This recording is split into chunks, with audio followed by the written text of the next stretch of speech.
Hello everyone, I'm May Linggao from Manila. I'm one of the leaders here in J Factor Team Philippines. And I'm here para i-discuss ko po sa inyo kung paano kayo magsisimula dito sa inyong Gines business. And the first step is to register. And we have two ways to register. Number one, if malapit po kayo sa office, you can just go to the office and the customer service will assist you.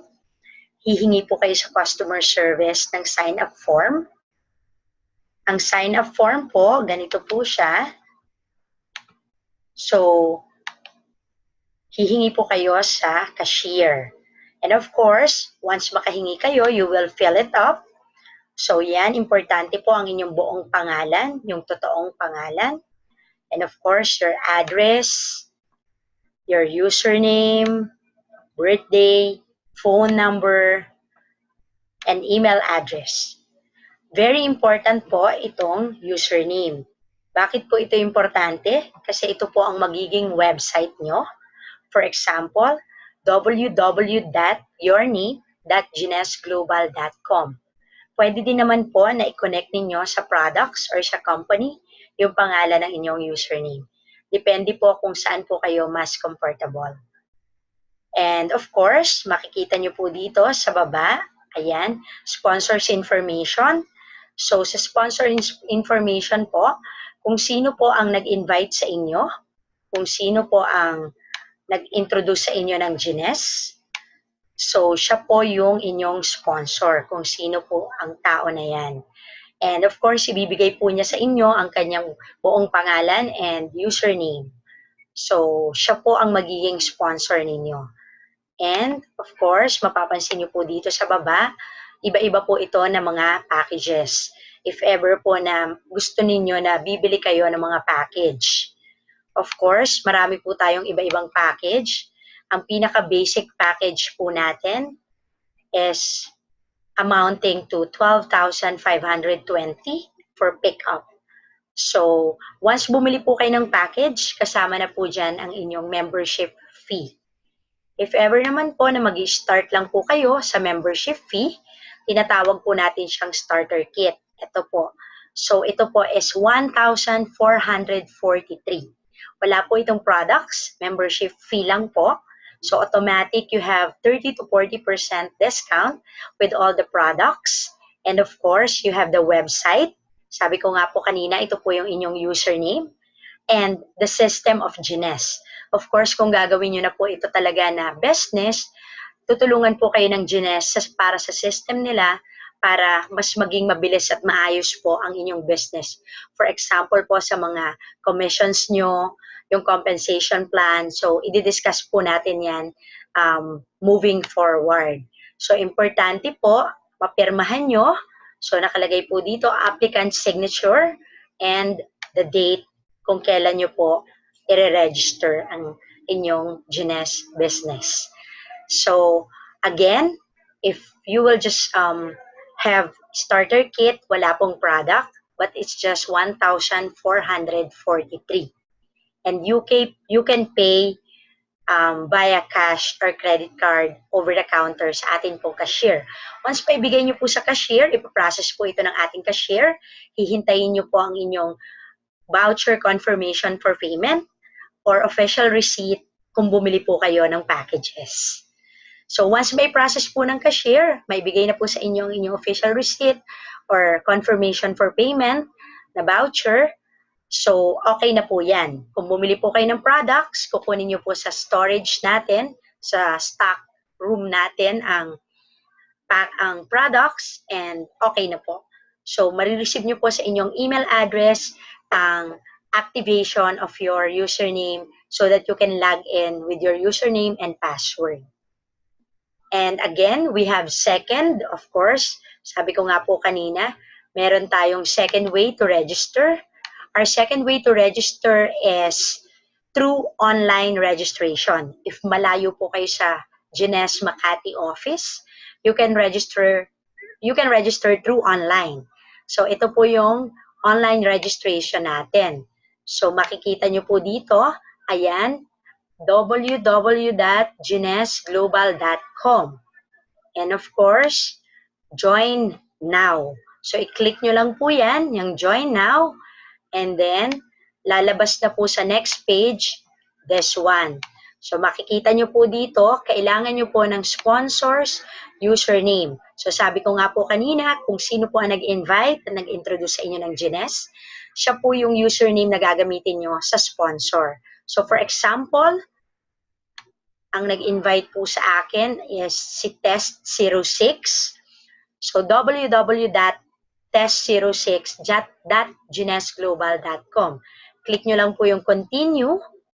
And then, the next page, ito po yon, Gines Global Distributor and Order Application.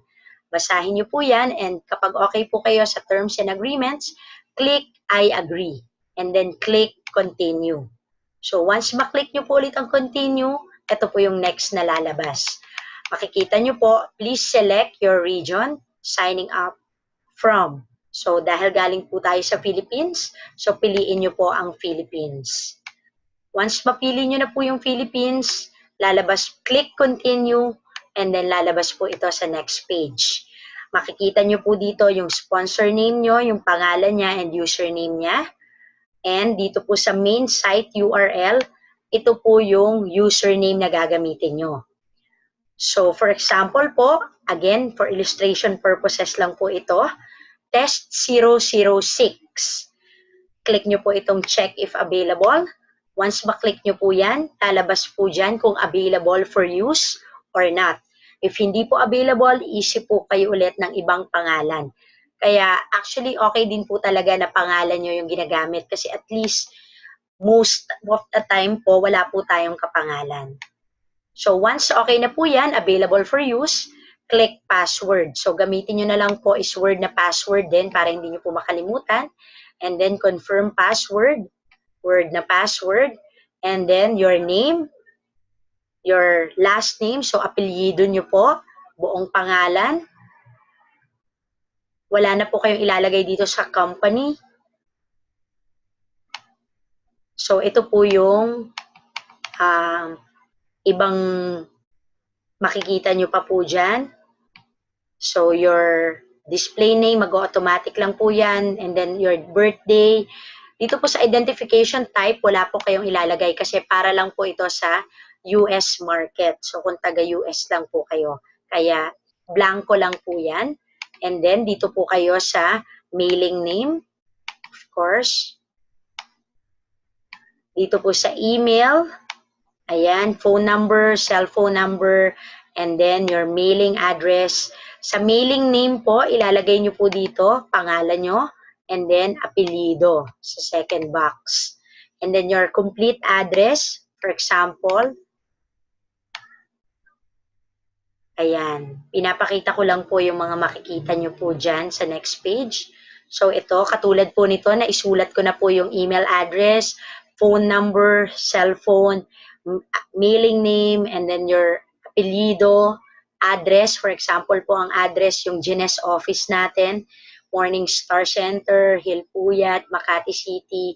Piliin nyo po Metro Manila, kung saan pong probinsya kayo sa Philippines, mapipili nyo po dyan. So, your postal code and of course, country. So, yan na po. And then yung next naman po natin, shipping address. So, i-click nyo lang po ito. Shipping, same as mailing. Once maklik nyo po yung box, automatic na po na mag-fill in yan dyan yung inyong details.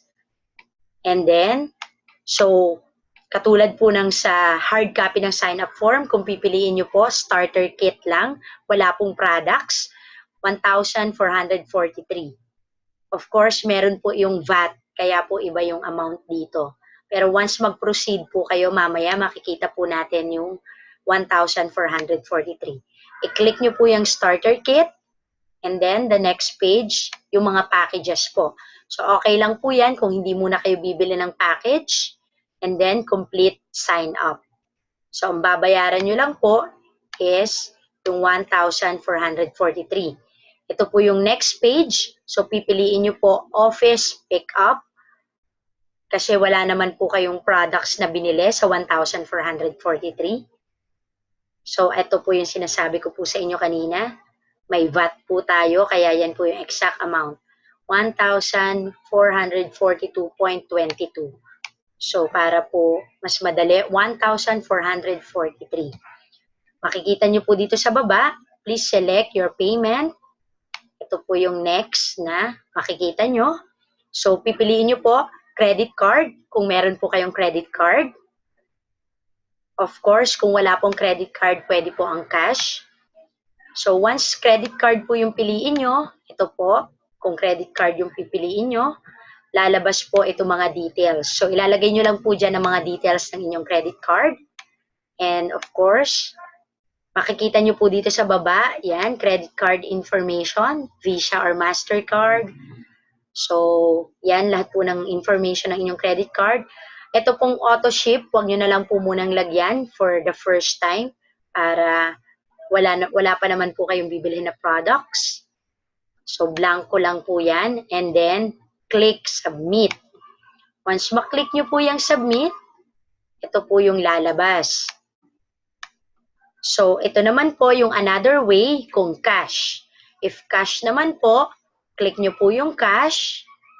Piliin nyo po yung cash. And then, once maklik nyo po yung cash, automatic lalabas po ito. Your order will be processed and shipped once your payment is received. Kasi magbabayad po kayo sa Union Bank. Kapag cash po ang pinili nyo, magdideposit po kayo sa ating Union Bank account directly kay Jenes. Ito po yung account number niya. So, ayan, ito po yung account number ni Jenes. Sandali lang po. So, yung account number po ni Jenes, i-display ko rin po dito sa screen. Ayan. Yan po yung account number ni Jenes. So, mababasa nyo po dyan, Jenes Global Philippines Inc. Account number 002570007670. Union Bank Green Hills. So, yan po ang ating Jenes Union Bank account. Diyan po kayo magde-deposit. Ordinary deposit slip po kapag nagde-deposit tayo. So, once na makuha nyo na po yan, may deposit nyo, itago nyo po ang deposit slip. Of course, pag uwi nyo po sa bahay, picturean nyo or scan or i-fax dito sa number na ito. So, attention po either kay Miss Ros Moreno or Carol Valenzuela. So, nandyan din po yung mga numbers nila, makikita nyo po, and their email address. So, once ma-email nyo po, isi-send nyo po sa kanila ang kopya ng deposit slip. Deposit slip, scan nyo po or picturean, then i-attach nyo po sa email with your username and your complete name. So, yung buong pangalan nyo po at yung username nyo. And of course, yung nakita nyo kanina na service order number. Importante po yan para matrace po nila na na-deposit nyo po talaga. So, yan po yung two ways natin to register. So, yan po. Mapapansin nyo po yan. Yan po yung ating pag-register. So, again, that's our starting point. So, dyan po makakapag-start po tayo ng ating Jenes business. You will just register. And our two ways to register, yung sinabi ko po, number one, if malapit kayo sa office, you can just go there and sign up, hard copy. And second is online registration if malayo po kayo sa office. Again, thank you for joining Jenes and welcome to Jenes family.